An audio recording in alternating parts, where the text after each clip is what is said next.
All right, welcome. So we are looking at our homework number 6, negative numbers and FDP. Remember your name, please. I don't want to get no names. It makes me sad. So when we're looking at FDP, nothing has changed in this case because we're taking equivalent fractions, decimals, and percents, which means that to be an equivalent decimal or percent of negative 6 over 2, our decimal and our percent have to be negative.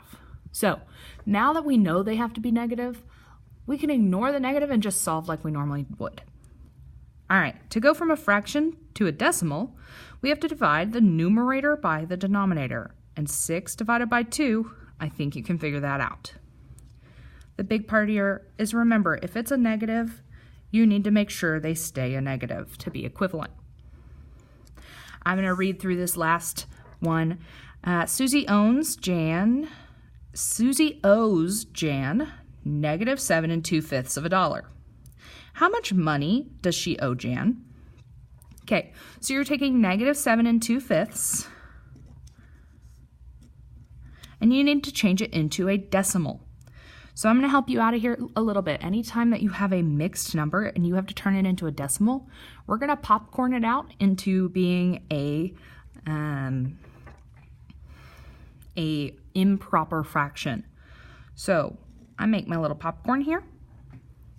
We know we need to multiply 7 times 5. And 7 times 5 is 35. Plus that 2. That gives us 37. And the denominator needs to stay the same. So now we have 37 over 5. And to get from a fraction to a decimal, top in, bottom out, in other words, numerator divided by denominator.